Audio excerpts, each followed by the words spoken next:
Doug and I are here this morning to talk to you about the National Lip Secretariat. And if you're a lip, I hope you're not sick of hearing yet about the National Lip Secretariat, because we have been sending out surveys.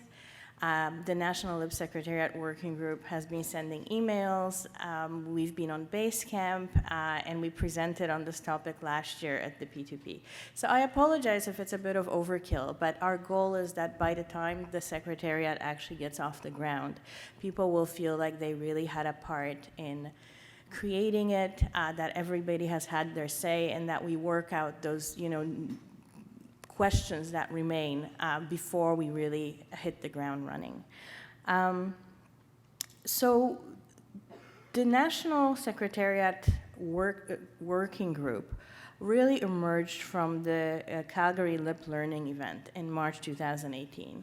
And at that point, a number of us got together in a kind of impromptu fashion and started chatting about how wonderful it would be to have a way to augment lip voices and a way to bring sort of our grassroots insights more into the national arena and into the policy world. And we figured out we really had no way of doing that, no way of coordinating what we've learned and augmenting it.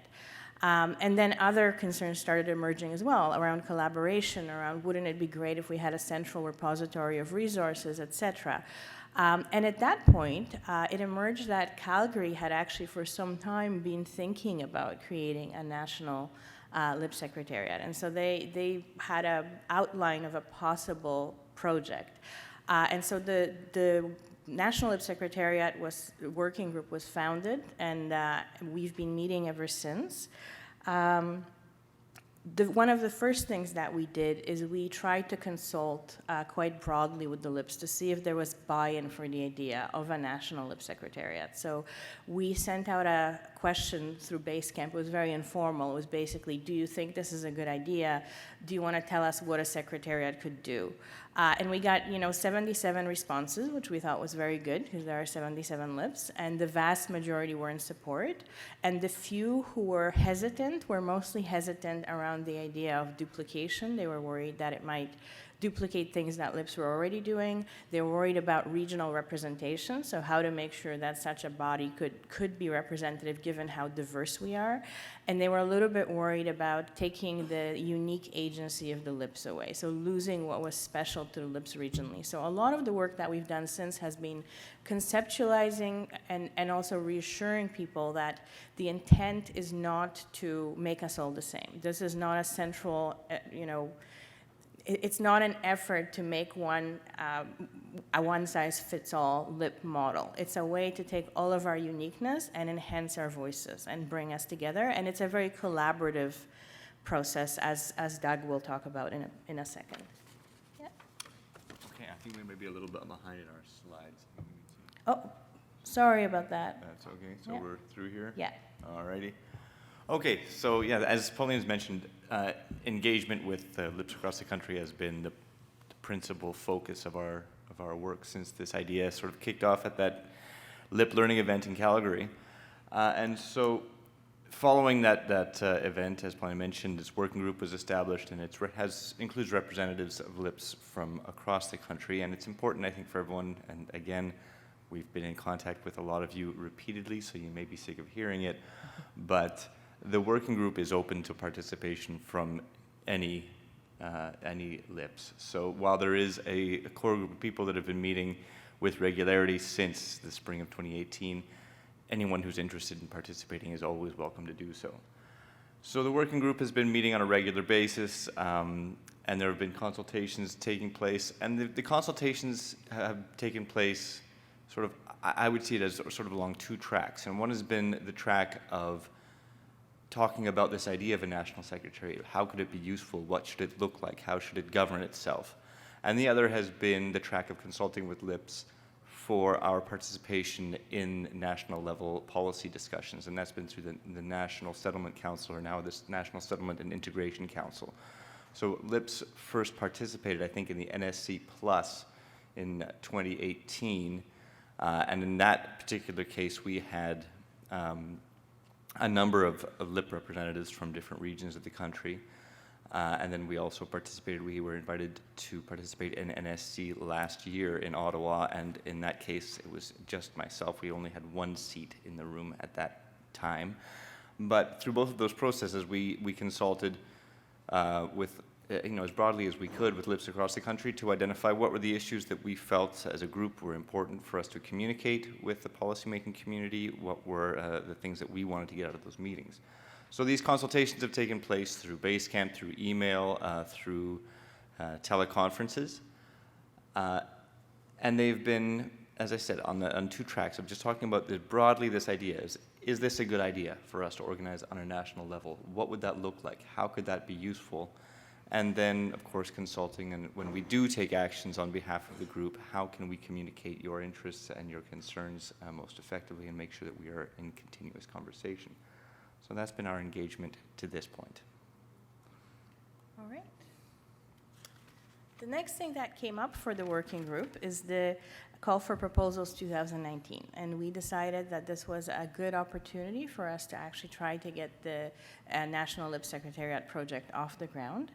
At that point, the working group also decided that we need more formal buy-in from the LIPS. So you may, for those of you who are LIPS, you may recall receiving a survey. You were asked in the lead up to the CFP process to complete a survey about whether the National LIPS Secretariat was a good idea, but also asking for some concrete ideas of what it would do, how it might be structured, and what the priorities should be for it. And we also asked that the person who complete the survey is the person who can speak for their LIP.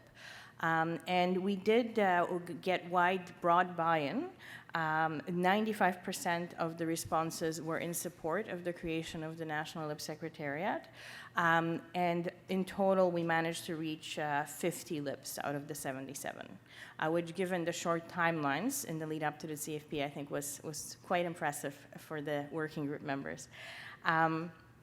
So based on the responses that we got, the kinds of priorities that were indicated in the survey is what we then structured our proposal around. And one of the things that was decided at that point is that it would be helpful to have Toronto South, my LIP, and Jasper LIP, Doug's LIP, partner on this project.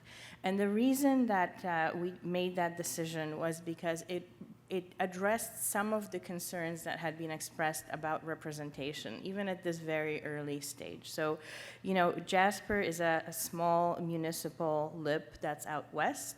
Toronto is a large community-based LIP that's more central east.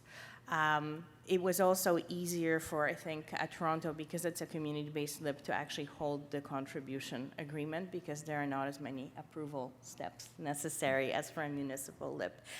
So Jasper LIP and Toronto South were nominated by the working group to head this project, and we put together a joint proposal which has been approved in principle. So I cannot tell you much more than that, other than we've been told it's been approved in principle and your activities have been approved. So I can tell you what the deliverables will be. We haven't negotiated the contract yet, but the good news is the Secretariat will be going ahead. Right. Thank you. So during those heady days of late winter, early spring of this year, as we were all struggling towards the finishing line of CFP 2019, Paulina and I were working in collaboration with the working group on putting this proposal together. I can't say that I remember it all that clearly. And so I just wanted to go through a few of the components of that proposal. As Paulina mentioned, we had been approved for some funding, but not in the way that we had envisaged as we were preparing the proposal.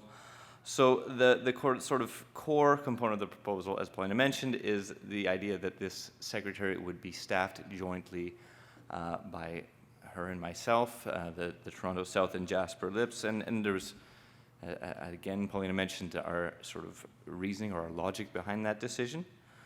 The idea then would be that funding is provided for Paulina and myself to devote some portion of our time, and we proposed 50% of our time to working on the National LIPS Secretariat, and then backfilling our local immigration partnership work in our communities through our organizations that we work for. And then the working group in this scenario transforms basically from a working group to an executive committee. The general, I would say, broad strokes model that we're looking at is sort of like a super lip. It is a collaborative body, you know, to facilitate collaboration amongst collaborative bodies. And so also within that proposal, we identified a number of deliverables over the course of the contribution agreement. And we'll just sort of go through a few of those, and I think Paulina and I will both have comments on those. But the first is to continue this work of facilitating the working group or executive committee going forward, to continue regular meetings of that group, and also to ensure that that group is communicating out towards all of the member LIPs. That's work that has been ongoing, and are we burying the lead here? That did you mention that the funding was not? We will. I think we can talk about that when we talk about next steps. There's a slide. So I mean, yeah. So we'll come to it, but essentially, the funding that we've received for this for the National Secretariat will not begin immediately in April. So we have been doing this work of facilitating a working group and convening this working group for some time, and we're now in a sort of an awkward position of not having funding to begin this work right away.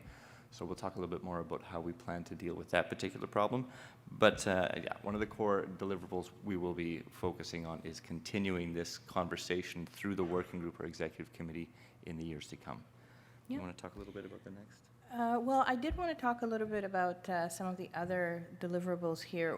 I think we should emphasize that there's a lot of work that remains to be done on selecting the appropriate governance model, and I think that will be one of the main jobs of the working group moving forward, with the executive committee moving forward, is coming up with several models and then presenting them to you, to the LIPs, to see which one is most acceptable to you. Again, the model that seems to be most popular at the moment is this model of a super LIP, where LIPs are able to join sort of a council, and then from that council, we vote in an executive committee, which would more directly govern the workings of the Secretariat.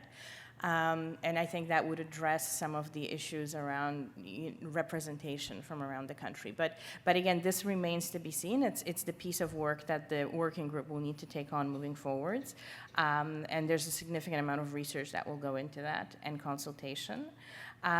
There were other priorities that came up in our consultations process. So for instance, the idea of capacity building support for LIPs. So part of that is this idea that we need more opportunities to see each other in person and to work together in person. That, you know, P2P is great, but as, you know, was pointed out here, it would be wonderful to have more opportunities to actually sit down and have tighter meetings around our priorities and work more closely together, and for newer LIPs to be able to learn from older LIPs. So we're looking at those capacity building opportunities.